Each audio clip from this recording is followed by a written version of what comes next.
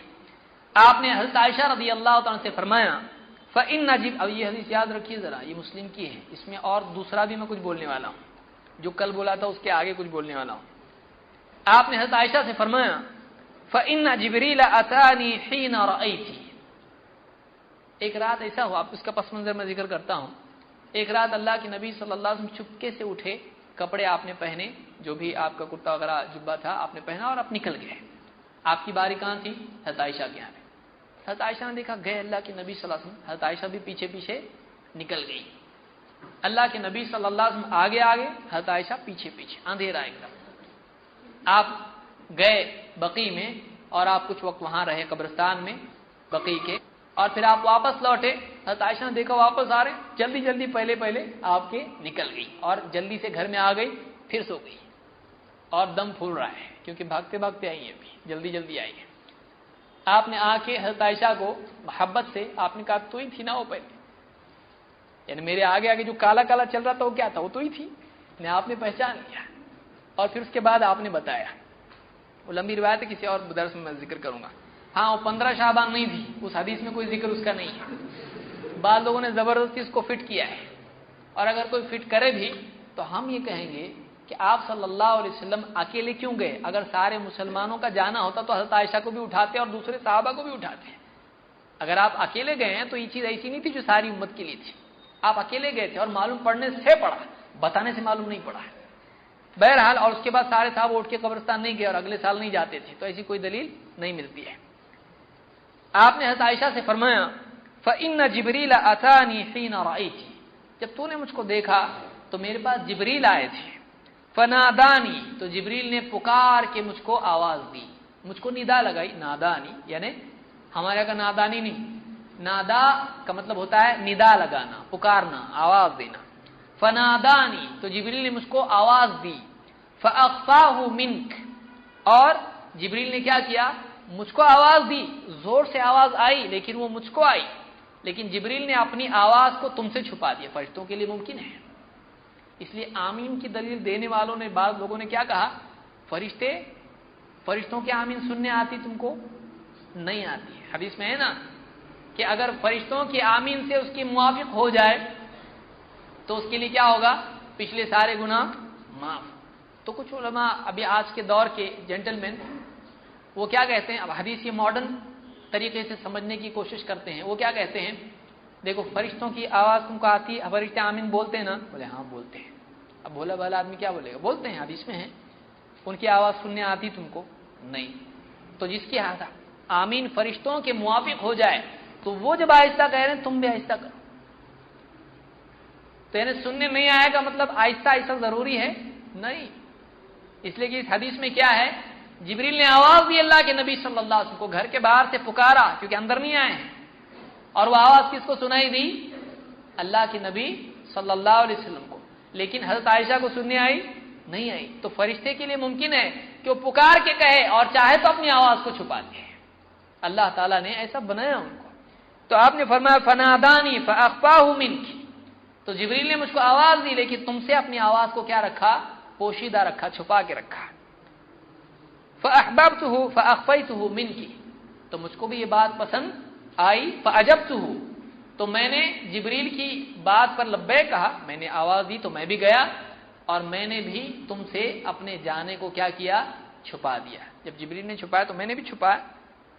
وَلَمْ يَكُنْ يَدْخُلَ عَلَيْكِ وَقَدْ وَضَعْتِ ثِيَابَكِ، یعنی جبریل نے اندر آنا پسند نہیں کیا کیونکہ تم نے اپنا حجاب وغیرہ سب نکالا تھا۔ حضرت عائشہ گھر میں ہے، یہ لیٹنے کا وقت ہے، ایسے وقت میں جبریل اندر آئے، ادب کرتے تھے فرشتے بھی، اللہ کے نبی صلی اللہ علیہ وسلم کے گھر کا، امہات المؤمنین کا، تو جبریل اندر نہیں آئے کیونکہ حضرت عائشہ وغیرہ لیٹی ہوئی تھی اس وقت میں، اور کون سا حجاب نہیں ہے، شوہر کے ساتھ میں ہے، تو جبریل نے اندر آنا پسند نہیں کیا، جبریل اندر نہیں آئے۔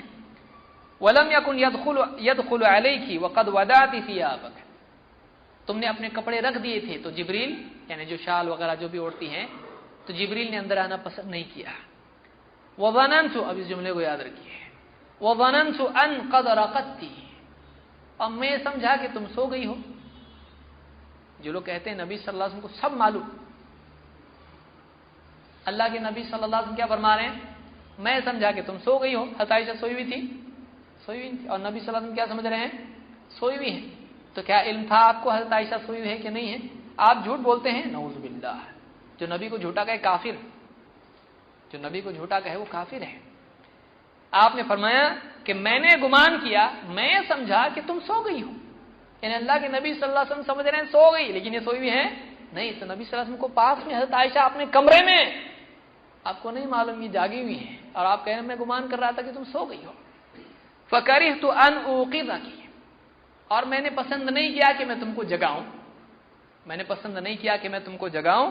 وَخَشِيتُ أَنْ تَسْتَوْحِشِي، اور میں اس بات سے ڈرا کہ کہیں تم کو وحشت نہ ہو جائے، اچانک جبریل اندر آئے یا اچانک میں رات میں اٹھاؤں، چلو جانا ہے اپنے کو، تو میں نے اس بات کو پسند نہیں کیا کہ تم گھبرا جاؤ، یعنی مجھ کو ڈر ہوا کہ کہیں تم گھبرا نہ جاؤ اس طرح سے، اس لیے میں نے اٹھایا بھی نہیں تم کو۔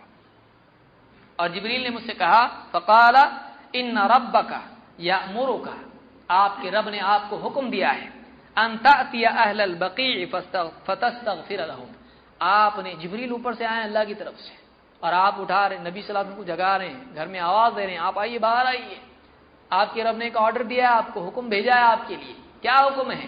آپ کا رب آپ کو حکم دے رہا ہے کہ آپ اہل بقیع کے پاس جائیں، اس قبرستان میں جائیں اور ان کے لیے مغفرت کی دعا کریں۔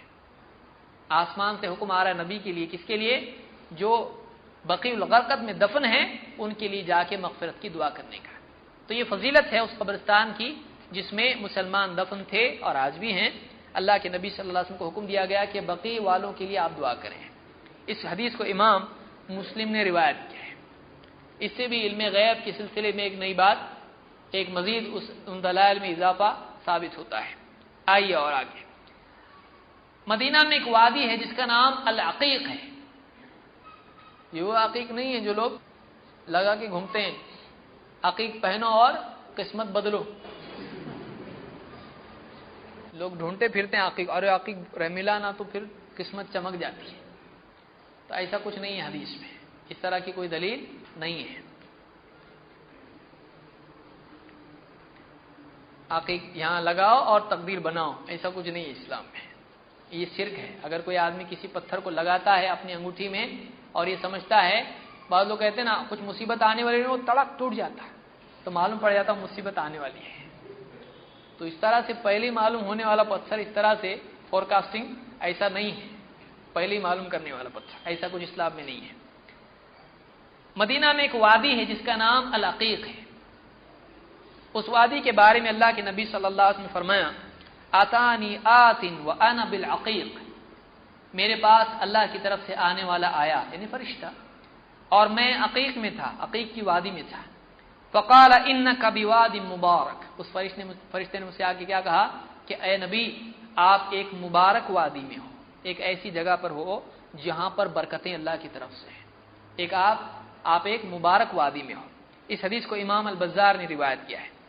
اسی طرح سے عمر رضی اللہ عنہ فرماتے ہیں سمعت النبی صلی اللہ علیہ وسلم بواد العقیق، میں نے عقیق کی وادی میں اللہ کے نبی صلی اللہ علیہ وسلم کو یہ فرماتے سنا اتانی اللیلۃ آت من ربی، میرے پاس میرے رب کی طرف سے ایک آنے والا آیا، فقال صلی فی هذا الوادی المبارک، اس مبارک وادی میں نماز پڑھیے، اس مبارک وادی میں نماز پڑھیے، وقل عمرۃ فی حجۃ، اور آپ کہیے کہ میں حج ہی میں عمرہ بھی کر رہا ہوں، اس کو حج تمتع کہتے ہیں، حج اور عمرہ دونوں کو جمع کرنا ہے۔ اس حدیث کو امام البخاری نے روایت کیا ہے۔ تو مدینہ میں جو وادی ہے اس کے بارے میں بھی خاص طور سے اللہ تعالیٰ کی طرف سے بتایا گیا کہ یہ مبارک وادی ہے، اور نبی صلی اللہ علیہ وسلم کو حکم دیا گیا کہ آپ یہاں پر نماز پڑھو۔ اسی طرح سے ایک اور وادی ہے جو مدینہ میں ہے جس کا نام بطحان ہے۔ بطحان، اللہ کے نبی صلی اللہ علیہ وسلم نے فرمایا بطحان علی برکۃ من برک الجنہ، بطحان جو ہے یہ علاقہ یہ جنت کے برک، یعنی برک کے معنی ہوتے ہیں تالاب یا چشمہ یا حوض کے، تو برکۃ من برک الجنہ، برکہ اسی پڑھتے ہیں جیسے چشمہ وغیرہ ہوتا ہے کہ پانی اس میں سے نکلتا رہتا ہے اور ختم نہیں ہوتا ہے، اس کو برکت کہتے ہیں۔ تو برکہ یہاں پر آیا کہ برکۃ من برک الجنہ، جنت کے تالاب، چشمے اور وہاں کے یعنی جھرنے یا جو بھی آپ کہیں اس میں سے ایک یعنی بطحان کیا ہے اس پر ٹکا ہوا ہے، یعنی بطحان کے بارے میں فضیلت ذکر کی گئی، اس کو امام البزار نے روایت کیا ہے۔ اسی طرح سے مدینہ کی مٹی کے بارے میں بھی فضیلت آئی ہے۔ عائشہ رضی اللہ تعالیٰ فرماتی ہیں کہ ان رسول اللہ صلی اللہ علیہ وسلم کان اذا اشتکا الانسان الشیء منہ، اللہ کے نبی صلی اللہ علیہ وسلم کے زمانے میں جب کسی بھی مسلمان کے بدن میں کوئی حصے میں درد ہوتا یا بیمار ہو جاتا، او کانت به قرحۃ او جرح، یا اس کو کہیں درد یا کہیں زخم ہوتا بدن میں، قال النبی صلی اللہ علیہ وسلم باصبعه هكذا، آپ اپنی انگلی سے اس طرح کرتے ہیں، ایک عمل بتایا آپ صلی اللہ علیہ وسلم، آج بھی وہ کر سکتے ہیں، قیامت تک کے لیے وہ ہے۔ ووضع سفیان سبابته بالارض ثم رفعها، آپ صلی اللہ علیہ وسلم کیا کرتے تھے اپنی لعاب لیتے تھے اور لعاب اس طرح سے زمین پر مٹی پر لگاتے تھے، تو اس کے ساتھ انگلی اٹھا لیتے تھے، تو اب انگلی میں کیا آ گئی مٹی آ گئی لعاب کے ساتھ، اور جہاں زخم یا درد ہے وہاں آپ اس کو لگاتے تھے اور دعا پڑھتے تھے۔ سفیان جو راوی ہیں اس حدیث کے کہتے ہیں کہ آپ اس طرح سے سبابہ زمین پر، سبابہ اس کو کہتے ہیں جس کو ہمارے کلمے والی انگلی بولتے ہیں، تو اس کو سبابہ کہتے ہیں، یہ سبابہ ہے جو انگوٹھے سے جڑی ہوئی انگلی ہوتی ہے۔ ووضع سفیان سبابته بالارض ثم رفعها، سبابہ زمین پر رکھی اور اس کو اٹھایا۔ بسم اللہ تربت ارضنا، بسم اللہ اللہ کے نام سے، تربت ارضنا اے اللہ یہ ہماری زمین کی مٹی ہے، یعنی مدینہ کی مٹی ہے، تربت ارضنا، بریقۃ بعضنا ہم میں سے بعض کے تھوک یا ریق یا لعاب کے ساتھ لگی ہوئی ہے، لیشفى به سقیمنا تاکہ ہمارے بیمار کو اس کے ذریعے سے شفا ملے، لیسقى به سقیمنا باذن ربنا ہمارے رب کے حکم سے، اے اللہ ہمارے مدینہ کی مٹی ہے، ہمارے تھوک کے ساتھ لگی ہوئی ہے تاکہ اس سے ہمارے بیمار کو یا جس کو زخم ہے اس کو شفا ملے ہمارے رب کے حکم سے۔ مدینہ کی مٹی شفا دیتی ہے ہمارے رب کے حکم سے، یہ ذریعہ ہے لیکن حکم کس کا ہوگا؟ اللہ کا۔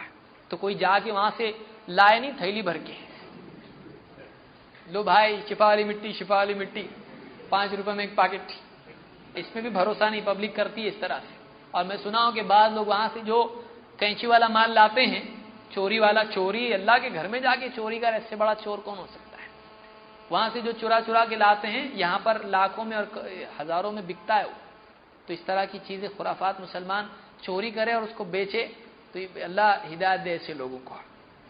تو اس سے معلوم ہوا کہ اس مٹی میں خصوصیت ہے، اس مٹی پر آپ اس طرح سے لعاب رکھ کے اور اس کو جہاں زخم ہوتا تھا وہاں لگایا کرتے تھے، اور یہ عام ہے، خاص نہیں اس دور کے ساتھ یا نبی کے ساتھ خاص نہیں ہے، علماء نے اس کو علاج کے طریقوں میں سے ایک طریقہ لکھا ہے۔ اس حدیث کو امام البخاری اور مسلم دونوں نے روایت کیا ہے۔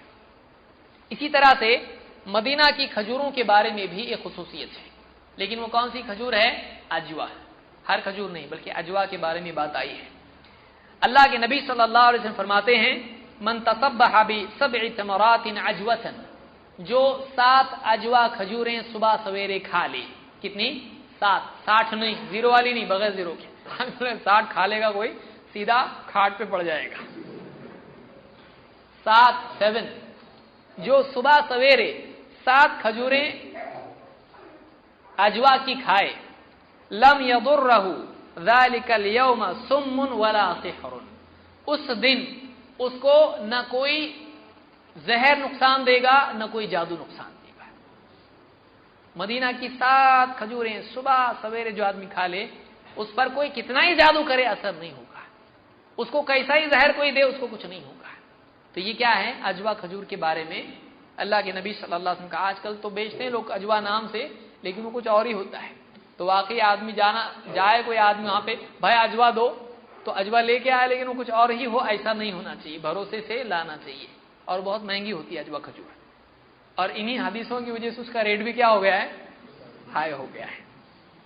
پہلے تو ملتی نہیں، نقلی ملتی ہے، اور جو اصلی وہ بھی کیا ہے؟ بہت مہنگی ملتی ہے۔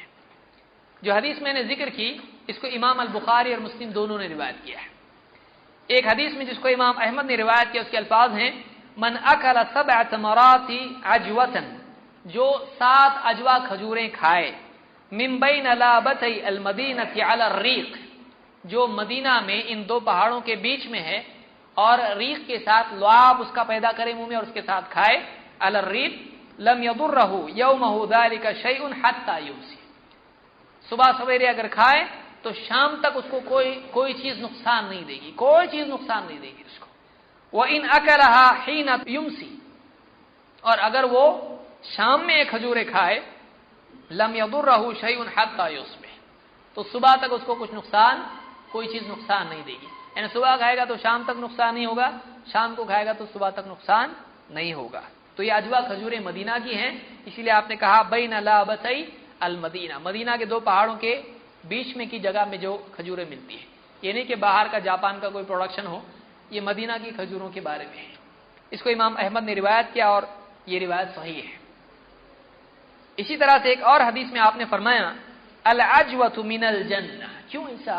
آپ نے فرمایا العجوۃ من الجنہ وفیہا شفاء من السم، آپ نے فرمایا اجوا کھجوریں یہ جنت سے آئی ہیں، یہ جنت کی کھجوریں ہیں، یعنی یہ کیا ہے؟ اجوا جنت سے ہے اور اس میں ہر زہر سے شفا ہے، اس میں ہر زہر سے شفا ہے۔ تو اس کو امام احمد، ترمذی، ابن ماجہ اور نسائی وغیرہ نے روایت کیا ہے اور یہ صحیح روایت ہے۔ اور اسی طرح سے آخری دور کے بارے میں بھی مدینہ کے فضائل آئے ہیں۔ اللہ کے نبی صلی اللہ علیہ وسلم نے بتلایا کہ آخری دور میں دین اور ایمان مدینہ میں سمٹ جائے گا، ساری دنیا سے دین سمٹ کے کہاں ہوگا؟ مدینہ میں ہوگا۔ ایک حدیث میں آپ نے فرمایا ان الایمان لا یعرض الی المدینہ، ایمان مدینہ کی طرف سمٹ آئے گا، واپس لوٹ جائے گا، کما تعرض الحیۃ الی جحرها، جیسے سانپ اپنے بل کی طرف لوٹ کے آتا ہے۔ سانپ کہیں بھی جائے واپس کدھر آتا ہے؟ اپنے بل کی طرف آتا ہے۔ تو جیسے سانپ اپنے بل کی طرف واپس لوٹتا ہے، ایمان دنیا بھر میں جہاں بھی ہے، ایمان اینڈ میں آخری دور میں صحیح عقیدہ اور ایمان والے سمٹ کے کہاں چلے جائیں گے؟ سب کے سب مدینہ میں ہوں گے۔ آخری دور میں ایمان کہاں ہوگا؟ مدینہ میں ہوگا۔ اس کو امام البخاری اور مسلم دونوں نے روایت کیا ہے۔ اسی طرح سے ایک حدیث میں جس کو امام مسلم نے روایت کیا، آپ نے فرمایا ان الاسلام بدأ غریبا وسيعود غریبا كما بدأ، اسلام جب شروع ہوا تو وہ اجنبی تھا، اسلام جب شروع ہوا تو اجنبی تھا، یعنی لوگوں کو سمجھ میں نہیں آ رہا تھا کہ یہ کیا نیا لے کے آئے۔ لوگوں کا رواج اور رسم جو چل رہی تھی مکہ میں، اس کے خلاف ان کو اللہ کے نبی صلی اللہ علیہ وسلم کی دعوت لگتی تھی۔ تو اسلام جب شروع ہوا تو اجنبی تھا، وَسَيَعُودُ غَرِيبًا كَمَا بَدَأَ، اور پھر وہ ویسا ہی اجنبی ہو جائے گا جیسا کہ شروعات میں تھا۔ وَهُوَ يَعْرِضُ بَيْنَ الْمَسْجِدَيْنِ، اور آپ نے فرمایا کہ وہ دو مسجدوں کے بیچ میں سمٹ آئے گا۔ دو مسجدوں کے بیچ میں کا مطلب مکہ اور مدینہ کی مسجد، یعنی مسجد حرام اور مسجد نبوی، اس کے بیچ میں ایمان سمٹ آئے گا، اس کے باہر سارا کفر کا ماحول ہوگا۔ کما تعرض الحیۃ فی جحرها، ویسی سمٹ آئے گا ایمان مکہ اور مدینہ میں جیسے سانپ اپنے بل کی طرف واپس لوٹ آتا ہے۔ اس حدیث کو امام مسلم نے روایت کیا ہے۔ قیامت کے قریب اخیراً کچھ باتیں ہیں، ذکر کر کے بات کو ختم کر رہا ہوں، وقت زیادہ نہیں ہونا چاہیے۔ آپ بھی سوچ رہے ہوں کہ اتنا کہاں سے ہے؟ مدینہ کے بارے میں اتنا ہے، اتنا زیادہ ہے، میں تو بہت مختصر ذکر کر رہا ہوں، اور بھی روایتیں ہیں اس بارے میں۔ آخری دور میں مدینہ کی حفاظت ہوگی دجال سے، اور ساری زمینیں دجال ہڑپ کر جائے گا، لیکن مدینہ میں وہ نہیں آ پائے گا۔ یہ آخری دور کے لیے خوشخبری ان لوگوں کے لیے جو مدینہ میں پناہ لیں گے۔ اللہ کے نبی صلی اللہ علیہ وسلم فرماتے ہیں المدینہ یأتیہا الدجال، دجال مدینہ کی طرف بھی آئے گا۔ اس لیے وہ لوگ جو ابھی ماڈرن مفسرین جو حدیث کے ہیں، وہ لوگ کہتے ہیں دجال ایک کانسیپٹ ہے۔ ایسے بھی لوگ ہیں، یہ نئے جو ہے یعنی فلسفے والے، یہ ساری باطل باتیں ہیں۔ وہ ایسے بھی لوگ ہیں جنہوں نے کہا کہ دجال کوئی شخص نہیں ہے، وہ ایک کانسیپٹ ہے۔ ایک گورنمنٹ بھی دجال ہو سکتی ہے، ٹیکنالوجی بھی دجال ہو سکتی ہے، ایک حکومت بھی دجال ہو سکتی ہے۔ دجال ایک کانسیپٹ ہے، ایسا بولنے والے ہیں، آپ انٹرنیٹ پہ ڈھونڈیں گے تو آپ کو پیٹ بھر کے ملیں گے ایسے لوگ۔ اس لیے کہ کوئی آدمی تھوڑی سی شہرت مل جاتی ہے، شہرت پانے کے لیے کچھ نہ کچھ نئی تحقیق لاتا ہے اور مشہور ہو جاتا ہے، دیکھتا نہیں کہ اس کی تحقیق واقعی اس کی جو ہے شاخیں صحیح جڑوں میں ہے کہ نہیں ہے، یا باطل کی جڑوں میں ہے۔ تو ایسا بھی لوگوں نے کہا دجال ایک شخص ہے۔ اللہ کے نبی صلی اللہ علیہ وسلم نے فرمایا، انشاءاللہ کسی دن میں دجال پہ بھی ذکر کروں گا کچھ باتیں اس کی سلسلے میں جو حدیث میں آئی ہیں۔ آپ نے فرمایا المدینۃ یأتیھا الدجال، دجال مدینہ تک آئے گا، فیجد الملائکۃ یحرسونھا، لیکن وہ مدینہ کی حفاظت کے لیے فرشتے پائے گا کہ اس دن مدینہ کی حفاظت کون کر رہے ہوں گے؟ کون سی آرمی ہوگی؟ فرشتوں کی آرمی ہوگی، جو بدر میں اور احد میں آئی تھی، فرشتے تھے بدر میں احد میں۔ تو اس دن بھی دجال سے ڈیفنس کے لیے کون ہوں گے؟ لوگوں کا وہاں پہ معاملہ نہیں ہوگا، وہاں پہ ڈیفنس کس کی طرف سے ہوگا؟ ڈائریکٹ رب العالمین کی طرف سے، اور اللہ تعالیٰ فرشتے بھیجے گا، اور یہ فرشتے جو ہے مدینہ کی حفاظت کر رہے ہوں گے، اور دجال نہیں آ پائے گا۔ آپ نے فرمایا فلا یقربھا الدجال ولا الطاعون انشاءاللہ، آپ نے فرمایا کہ مدینہ سے دجال قریب بھی نہیں آ پائے گا، اور مدینہ میں طاعون بھی نہیں آ پائے گا۔ طاعون پلیگ ہوتا ہے، جو بیماری ہوتی ہے جو چوہوں کے ذریعے سے پھیلتی ہے، یا چوہوں کی والی بیماری جس کو بولتے ہیں، تو یہ پلیگ اس کو کہتے ہیں، اس کو عربی میں طاعون کہا جاتا ہے۔ تو آپ نے فرمایا مدینہ میں دجال اور طاعون داخل نہیں ہوگا، مدینہ میں دجال اور طاعون داخل نہیں ہوگا۔ اس کو امام البخاری نے روایت کیا ہے۔ بخاری ہی کی ایک اور روایت ہے، اللہ کے نبی صلی اللہ علیہ وسلم فرماتے ہیں لا يدخل المدینۃ رعب المسیح الدجال، دجال تو کیا آئے گا، دجال کا رعب بھی مدینہ میں نہیں آئے گا، دجال کا جو دبدبا ہے، اس کا جو ڈر ہے، اس کا جو پاور ہے، اس کا رعب ہے، اس کی دھمکی ہے، وہ بھی مدینہ میں نہیں آ سکتی ہے۔ آپ نے فرمایا لا يدخل المدینۃ رعب المسیح الدجال، مدینہ میں مسیح الدجال کا رعب بھی داخل نہیں ہوگا۔ لہا یومئذ سبعۃ ابواب، اس دن جس دن دجال مدینہ میں آنے کی کوشش کرے گا، مدینہ کے 7 دروازے ہوں گے، مدینہ کے 7 دروازے ہوں گے۔ علی کل باب ملکان، ہر دروازے پہ 2 فرشتے گارڈ ہوں گے، ہر دروازے پہ دو کیا ایک ہی کافی ہے، دجال کے لیے بھی لشکر کے لیے بھی، ایک ہی فرشتہ الٹ کے ڈال دے تو سب چھٹی ہو جائے گی، تو 2 فرشتے ہوں گے ہر دروازے کے اوپر، اس لیے کہ عام طور سے آپ دیکھیں گے گارڈز کیسے ہوتے ہیں، دروازے پر ایک ادھر ایک ادھر، تو اللہ نے بھی 2 فرشتے رکھے ہوتے ہیں کہ 2 فرشتے وہاں پر ہوں گے جو دجال کو داخل ہونے مدینہ میں نہیں دیں گے۔ اس حدیث کو بھی امام البخاری نے روایت کیا ہے۔ ایک اور حدیث ہے جس میں مسجد نبوی یعنی مدینہ کے ساتھ ساتھ اور علاقوں کے بارے میں بھی اس کا ذکر آیا ہے۔ اللہ کے نبی صلی اللہ علیہ وسلم فرماتے ہیں وَإِنَّهُ لَا يَقْرَبُ 4 مساجد، دجال 4 مسجدوں میں نہیں جا پائے گا، 4 مسجدوں میں نہیں جا پائے گا۔ کون کون سی مسجدیں ہیں؟ مسجد الحرام و مسجد الرسول و مسجد المقدس و طور، 4 مسجدیں ہیں، مسجد حرام دجال وہاں نہیں جا پائے گا، مسجد نبوی مسجد رسول جس کو آپ کہہ سکتے ہیں، اور نمبر 3 مسجد اقصی بیت المقدس جس کو آپ کہتے ہیں، اور مسجد طور جو موسیٰ علیہ السلام کا طور ہے۔ تو یہ 4 مسجدیں ہیں جہاں دجال نہیں جا پائے گا۔ اس کو امام ابن ابی شیبہ نے اور امام احمد نے روایت کیا اور یہ حدیث صحیح ہے۔ اسی طرح سے آخری چیز جو مدینہ کے بارے میں ہے وہ یہ کہ خود اللہ کے نبی صلی اللہ علیہ وسلم نے مدینہ کے سلسلے میں محبت کا اظہار کیا اور آپ کو پسند تھا کہ آپ کی خود موت مدینہ میں آئے، آپ کی وفات خود کہاں ہو؟ مدینہ میں ہو۔ عائشہ رضی اللہ تعالیٰ فرماتی ہیں قدمنا المدینہ وہی وبیئہ، ہم جب مدینہ آئے تو مدینہ میں وبا پھیلی ہوئی تھی، بیماری پھیلی ہوئی تھی۔ فاشتکا ابو بکر واشتکا بلال، تو وہاں آنے کے بعد حضرت ابوبکر صدیق رضی اللہ تعالیٰ بھی بیمار پڑ گئے اور بلال رضی اللہ تعالیٰ بھی بیمار پڑ گئے۔ فلما رأى رسول اللہ صلی اللہ علیہ وسلم شکوى اصحابہ، جب آپ نے اپنے صحابہ کی بیماری کو بخار کو دیکھا تو آپ نے کہا اللہم، دعا کیا آپ نے، اللہ کے نبی صلی اللہ علیہ وسلم نے مدینہ کے لیے دعا کی۔ آپ نے کیا فرمایا؟ اللہم حبب الینا المدینہ کما حببت مکہ او اشد، یہ یاد رکھنے کے الفاظ ہیں۔ آپ نے فرمایا کہ اے اللہ ہمارے لیے مدینہ کو محبوب بنا دے، ہمارے دلوں میں مدینہ کی محبت ڈال دے، جیسا ہمارے دلوں میں مکہ کی محبت ہے بلکہ اس سے بھی زیادہ محبت ہمارے دلوں میں ڈال دے۔ ہمارے دلوں میں مدینہ کی محبت کی دعا اللہ کے نبی صلی اللہ علیہ وسلم کریں کہ یہاں کی بیمار ہونے کی وجہ سے مدینہ کے سلسلے میں دلوں میں ان کی خرابی پیدا نہ ہو جائے کہ کیا یہاں کے بیمار ہو گئے، ایسا نہ ہو۔ اس لیے آپ نے کیا کہا؟ آپ نے دعا کی اللہ سے، اے اللہ ہمارے دلوں میں مدینہ کی محبت کو ڈال دے جیسے تو نے ہمارے دلوں میں ہم کو مکہ کی محبت ہمارے قلوب میں ڈالی ہے، او اشد، یا اس سے بھی زیادہ محبت ہمارے دلوں میں ڈال دے جتنی مکہ کی محبت ہے۔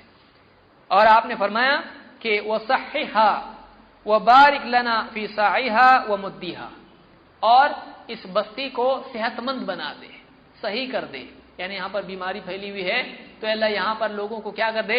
اس مدینہ کو صحت مند کر دے، بیماری کو ہٹا دے یہاں سے، اور ہماری سا میں اور ہمارے مد میں، ہمارے ناپ تول میں برکت دے دے، یہاں کی پیداوار میں برکت دے، یہاں کے اناج غلے وغیرہ میں کھانے کی چیزوں میں برکت دے دے۔ وحول حماها الى الجحفہ، اور یہاں کے بخار کو جحفہ کی طرف ڈال دے۔ جحفہ ایک علاقہ ہے جہاں پر یہود و نصارہ بستے تھے جو اسلام کے پکے دشمن تھے، تو آپ نے دعا کیا کی؟ اے اللہ یہاں کی بیماری کو کہاں پھینک دے؟ یہاں کی بیماری کو جحفہ کی طرف ڈال دے جہاں پر اسلام کے دشمن یہود و نصارہ بستے ہیں۔ تو مدینہ کے لیے اللہ کے نبی صلی اللہ علیہ وسلم نے خاص طور سے محبت کی دعا کی کہ اللہ ہمارے دلوں میں محبت ڈال دے مدینہ کی، جیسی مکہ میں ہے بلکہ اس سے زیادہ۔ اس حدیث کو امام البخاری اور مسلم دونوں نے روایت کیا ہے۔ عائشہ رضی اللہ عنہا فرماتی ہیں لما قبض رسول اللہ صلی اللہ علیہ وسلم اختلفوا فی دفنہ، جب اللہ کے نبی صلی اللہ علیہ وسلم کی وفات ہوئی، جب آپ کی وفات ہوئی تو صحابہ میں آپ کے دفن کے بارے میں اختلاف ہوا، کہاں دفن کیا جائے، اللہ کے نبی صلی اللہ علیہ وسلم کو کہاں دفن کیا جائے۔ فقال ابو بکر رضی اللہ تعالی نے فرمایا سمعت من رسول اللہ صلی اللہ علیہ وسلم شیئا ما نسیتہ، ایک بات میں نے اللہ کے نبی صلی اللہ علیہ وسلم سے ایسی سنی ہے جس کو میں آج تک بھولا نہیں ہوں، میں نے اللہ کے نبی صلی اللہ علیہ وسلم سے ایک بات ایسی سنی ہے جس کو میں آج تک بھولا نہیں ہوں۔ قال ما قبض اللہ نبیا الا فی الموضع الذی یحب ان یدفن فیہ، اللہ تعالی کسی نبی کو موت دیتا ہے یا اس کو قبض کرتا ہے تو ایسی ہی زمین میں قبض کرتا ہے جہاں دفن ہونا اس نبی کو پسند ہوتا ہے۔ اللہ تعالیٰ اپنے نبی کو ایسی زمین میں قبض کرتا ہے، موت دیتا ہے، وفات دیتا ہے جہاں پر وہ نبی چاہتا ہے کہ اس کو وہاں پر وفات آئے، موت آئے۔ اسی لیے ابو بکر صدیق رضی اللہ عنہ نے کیا کہا اس کے بعد، کہا ادفنوہ فی موضع فراشہ، تو جہاں آپ کی وفات ہوئی ہے وہیں پر آپ کو دفن کرو۔ تو معلوم ہوا کہ اللہ کے نبی صلی اللہ علیہ وسلم کو یہ بات محبوب تھی کہ آپ کی وفات مدینہ ہی میں ہو۔ آپ کی وفات کہاں ہو؟ مدینہ میں، اس لیے کہ اللہ تعالیٰ کہاں وفات دیتا ہے نبی کو؟ جہاں نبی چاہتا ہے کہ مجھ کو یہاں پر موت آئے۔ تو اسی لیے ابو بکر صدیق رضی اللہ عنہ نے صحابہ کو کہا کہ اس حدیث کی بنیاد پر تم کو کیا کرنا چاہیے، اللہ کے نبی صلی اللہ علیہ وسلم کی وفات جہاں ہوئی ہے، جس بستر پر، جس جگہ پر آپ کی وفات ہوئی ہے وہیں آپ کو دفن کیا جائے۔ اسی لیے حضرت عائشہ رضی اللہ عنہ کے کمرے ہی میں اللہ کے نبی صلی اللہ علیہ وسلم کو دفن کیا گیا، اور وہیں آپ کی قبر آج تک ہے، وہیں آپ کی قبر آج تک ہے۔ اس حدیث کو امام الترمذی نے روایت کیا ہے۔ اس سے ایک بات یہ بھی معلوم ہوتی ہے کہ صحابہ میں جب کسی مسئلے میں اختلاف ہوتا تھا تو اس اختلاف کا فیصلہ کس پر ہوتا تھا؟ ابو بکر صدیق رضی اللہ عنہ نے کیا کہا، ایک حدیث میں نے سنی اللہ کے نبی صلی اللہ علیہ وسلم سے، اور سارا اختلاف اس حدیث کی بنیاد پر کیا ہو گیا، ختم۔ آج نبی کی محبت کا دعویٰ مسلمان کرتا ہے، نبی کی ذات سے محبت ہے، نبی کی بات سے بھی محبت ہونا چاہیے، نبی صلی اللہ علیہ وسلم کی ذات کی تعظیم ہے، نبی کریم صلی اللہ علیہ وسلم کی بات کی بھی تعظیم ہونا چاہیے، اس لیے کہ آپ صلی اللہ علیہ وسلم کی بات ماننے نہ ماننے پر آدمی کے ایمان کا فیصلہ ہوتا ہے۔ چاہے ذاتی محبت نبی سے ہو لیکن نبی کی بات سے محبت نہیں ہے اور نبی کی ذات سے محبت ہے تو ایسا آدمی جنت میں نہیں جائے گا۔ میری بات کو یاد رکھیے، غفلت میں نہیں بول رہا ہوں۔ نبی کی ذات سے محبت ہے، نبی کی بات سے محبت نہیں ہے، کبھی جنت میں نہیں جائے گا۔ ابو طالب کو کیا دشمنی تھی اللہ کے نبی صلی اللہ علیہ وسلم سے؟ کتنی محبت تھی کہ اللہ کے نبی صلی اللہ علیہ وسلم کو جب محاصرہ کیا گیا، آپ کو جب یعنی دور کیا گیا اور بائیکاٹ کیا گیا اور آپ کو کھانے کے لیے تجارت وغیرہ سب بائیکاٹ، بھوکے رہتے تھے صحابہ، کئی تک بچے بلکتے تھے، کھانے کے لیے کچھ نہیں تھا، ایسے وقت میں بھی ابو طالب آپ کے ساتھ میں تھے، ایسے وقت میں بھی ابو طالب ساتھ میں تھے۔ لیکن ابو طالب کو نبی صلی اللہ علیہ وسلم کی ذات سے محبت تھی، آپ کی بات سے محبت نہیں تھی، انکار کر دیا، نہیں مانتا میں۔ وہ کلمہ آپ کی باتوں میں سب سے بڑی بات کیا ہے؟ لا الہ الا اللہ، جس کے لیے آپ کو بھیجا گیا، نہیں مانا آپ کی بات کو، آپ کی بات کو تسلیم نہیں کیا ابو طالب نے۔ تو یہ محبت کام آئی؟ نہیں کام آئی۔ زیادہ سے زیادہ کیا ہوا؟ جہنم میں عذاب تھوڑا ہوگا، لیکن جہنم سے نکل نہیں سکتا آدمی۔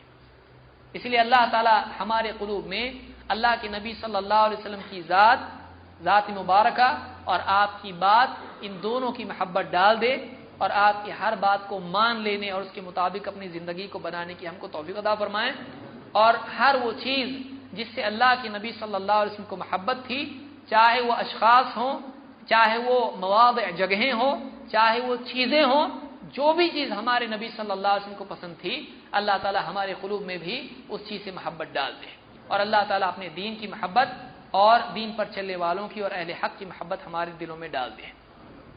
سبحانک اللہم و بحمدک، اشہد ان لا الہ الا انت، استغفرک و اتوب الیک۔